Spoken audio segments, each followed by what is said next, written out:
hour. 자, 1시간에 200마일의 속도를 낸다고 생각해.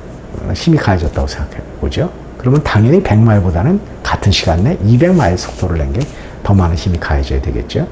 자, 요번에는 이게 30초가 아니고 3초. 시간이 훨씬 10분의 1인 3초 내에 똑같은 100마일의 속도가 가해졌다고, 그런 속도를 만들었다고 해보죠. 그러면 같은 더 짧은 시간 내에 똑같은 속도를 내야 되기 때문에 힘이 훨씬 더 많이 들어가야 되겠죠. 하는 게 논리적입니다. 자, 이번에는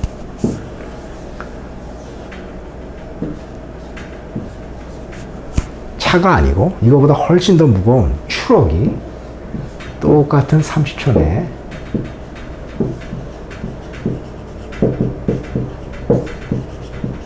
마일의 속도가 냈다고 생각을 해보죠. 당연히 무거울수록 똑같은 시간에 같은 속도를 내려면 훨씬 더 많은 힘이 들어가야 된다고 생각하는 게 논리적입니다. 자, 그럼 이것을 정리를 하면은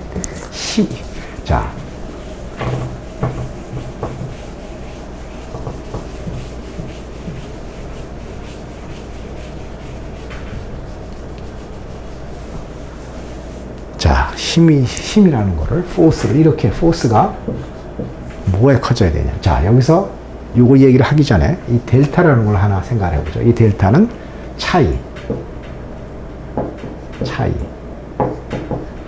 영어로는 difference.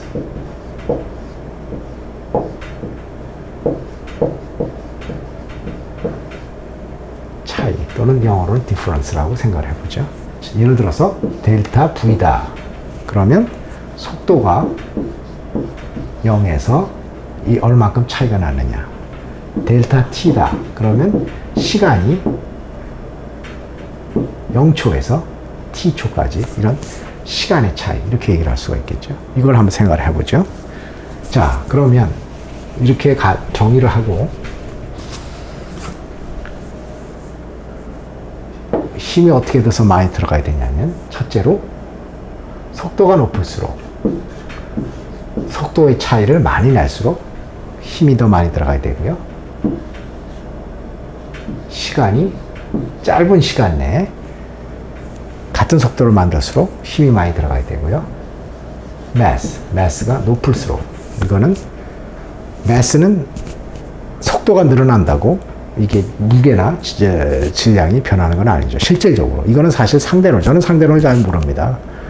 앞으로 같이 공부할 기회가 있었으면 공부를 같이 했으면 좋겠습니다. 하지만 상대론에 의하면 속도가 늘어나면 무게 또는 질량이 늘어납니다. 근데 우리가 일반적으로 자동차라든지 무슨 뭐 비행기라든지 이런 우리가 일상생활에서의 속도는 같다고 보시면 됩니다. 왜냐하면 이 속도가 늘어나려면 그 속도가 빛의 속도에 가깝끔 그렇게 돼야 되기 때문이죠. 그래서 무게가 무거울수록 힘이 더 커져야 된다는 거죠. 이것을 정리를 하면은 속도는 속도가 아니라 포스는, 힘은 무게가 높을수록 곱하기 속도를 많이 낼수록 나누기 시간이 짧을수록 커지다는 거죠. 자, 그러면 이거를 보면 이거는 이렇게 되죠. 그런데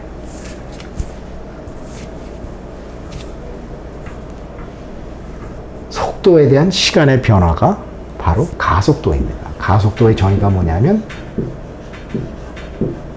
속도의 변화에 대해서 시간의 변화에 대해서 시간 내, 짧은 시간 내, 아니면 어떤 특정 시간 내에 속도가 얼마만큼 증가했느냐 하는 율이 바로 가속도입니다. 그럼 이거는 이거로 ma가 되는 거죠. 자, 그래서 힘은 무게 곱하기 가속도다 하는 그 아름다운 공식이, 누구나 아는 아름다운 공식이, 저는 이게 굉장히 아름다운 공식이라고 생각을 합니다. 하나님께서 정한 물리의 법칙 중에 하나 중에 굉장히 아름다운 공식이라고 저는 생각을 합니다. 자, 그러면 여러분들 중에 뭐 이런 걸 골치 아프게 이런 걸 생각해서 뭐에다 쓰느냐 이렇게 얘기할 수가 있겠죠. 그럼 한 가지 이제 한번 이것을 한번 적용을 한번 해보죠.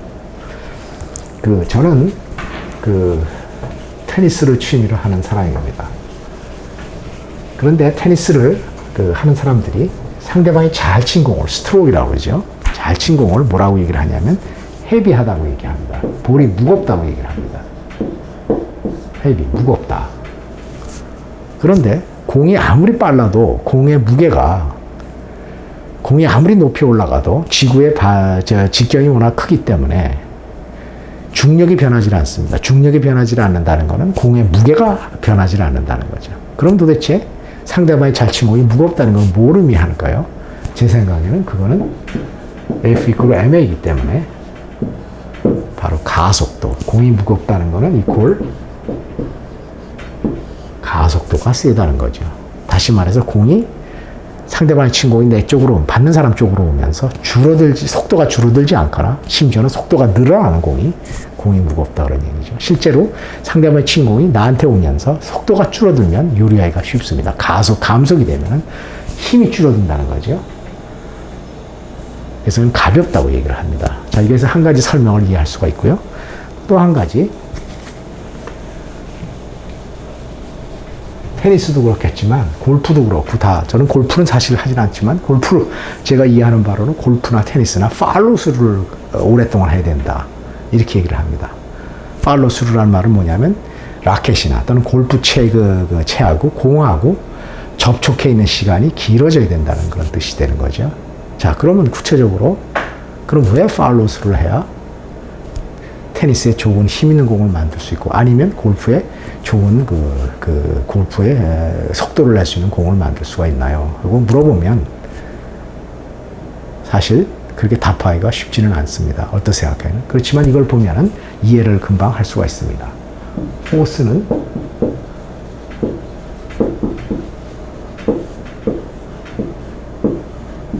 속도의 시간에 대한 변화죠. 이건 무게죠. 자, 이걸 델타 T를 양쪽을 곱하면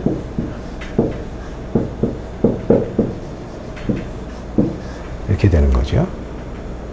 그러면 같은 포스에 같은 힘을 가지고 델타 T, 시간이 길수록 F가 0이 되면 안 됩니다. 0이 된다는 거는 가령 테니스의 경우 라켓이 접촉되어 있는 공하고 접촉되어 있는 경우만 공에다가 영향을 미칠 수가 있죠. 일단 라켓에서 공이 떨어지면 그 다음에는 공의 힘에 대한 영향을 미칠 수가 없습니다. 그런 경우는 힘이 제로가 되는 거죠. 그래서 힘이 제로가 안 된 상태에서 시간이 길면 이 왼쪽에 있는 값이 커지죠. 그러면 오른쪽의 값이 커집니다. 근데 무게는 똑같기 때문에 이건 뭘 의미하냐면 뭐가 커진다는 거는 속도의 변화가 올라간다는 거죠. 다시 말해서 더 힘 있는 속도의 공을 더 빠른 속도의 공을 만들 수가 있다는 겁니다. 다시 말해서 팔로스루를 해야 속도가 더 많은 속도의 공을 만들 수가 있다는 것을 이해할 수가 있는 거죠. 그래서 이 공식을 가지고 왜 그 사람들이 테니스 볼이나 이런 건 헤비하다고 얘기를 하느냐. 그 다음에 또 팔로스루는 왜 중요한가 하는 것을 이해할 수가 있습니다. 예, 저기서 또 한번 마지막으로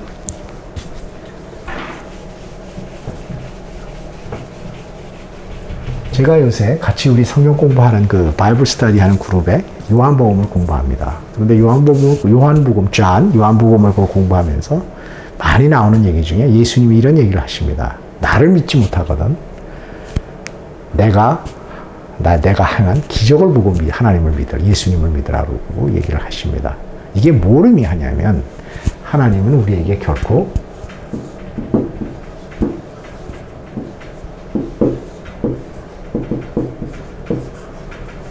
blind faith, 맹목적인 믿음을 요구하지 않으신다는 거죠. 다시 말해서 증거를 보여주신다는 거죠. 그 증거가 가장 좋은 증거가 바이블이라는 거죠. 자, 그러면 이제 오늘은 또 마지막으로 그 무신론자에 대한 얘기를 하고서 마치도록 하겠습니다. 자, 이번엔 제가 무신론자에 대해서 제가 이번에는 할 수 있는 질문입니다. 자, 그럼 당신은 왜 하나님이 안 계시다고 생각을 합니까? 그러면 실제로 하나님을 안 믿는 사람들한테 이 질문을 하면은 그분들도 다 주저주저 합니다. 왜 그러냐면 하나님이 안 계시다는 것을 인간의 머리 가지고 또는 본인 무신론자의 머리 가지고 하나님이 안 계시다는 것을 증명할 수가 없기 때문입니다. 상당수의 그 얘기들이 하나님을 안 믿는다. 왜냐하면 하나님을 보지 못하고 또는 하나님의 존재를 느끼지를 못하기 때문에 하나님이 계시다는 걸 느끼지를 못하기 때문에 하나님을 믿을 수가 없다. 이런 얘기를 합니다. 자, 그럼 이게 타당한 논리일까요? 자, 그럼 한 가지 1600년도 말로 한번 돌아가 보죠. 1600년도 말에 처음으로 미생물이 발견이 되었습니다. 네덜란드의 어떤 옷을 갖다가 검증하는 어떤 분이 그 당시에 확대경을 조합을 해서 한 300~400배 정도의 그 물질을 확대할 수가 있었습니다. 확대해서 볼 수가 있었죠. 그래서 이분이 호기심이 많은 분이니까 연못가에 있는 어떤 걸 채취하고 또 그 당시 이를 닦지 않는 사람들의 그 잇몸이나 이에서 그 채취하는 걸 가지고 이 확대경으로 봤더니 미생물 같은 게 존재했습니다. 그래서 이분이 자연계에 미생물이 존재한다고 얘기를 했습니다. 그 당시에 이분은 화랑뿐인데 이분이 그 당시 과학의 그 선두를 달리던 영국의 왕립과학원에다가 이 사실을 보고를 했습니다. 미생물이 존재한다. 그랬더니 영국에 있는 과학원들의 과학자들이 웃었습니다. 이런 미친 사람이라고 다들 미친 사람이라고 했습니다. 그렇지만 본인들이 한 1년 동안을 실제로 조사해 보니까 미생물이 이런 존재함을 알게 되었습니다. 자, 그러면 1600년도 말에 그 전의 시대로 한번 돌아가 보죠. 어떤 사람이 우리 자연계에는 미생물이 존재합니다고 얘기를 해봅시다. 그러면 주위 사람들이 뭐라고 얘기를 했을까요? 보이지 않는 미생물을 무슨 미생물이 있다고 그러냐, 미친 사람 아니냐, 이렇게 얘기를 하겠죠. 자, 그러면 뭐를 의미하냐면, 자, 미생물이 존재하면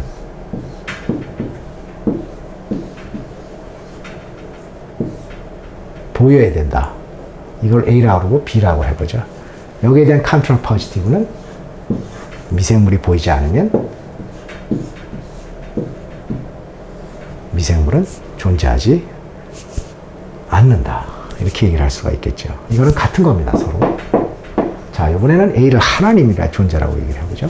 하나님이 존재하시면 하나님이 우리가 보이거나 인지할 수가 있어야 된다. 이게 옳으려면 하나님이 존재하지 않으시면 하나님의 존재를 인지하지 못하면 아니면 보이지 않으면 하나님이 존재하지 않는다는 거죠. 이거는 같은 겁니다.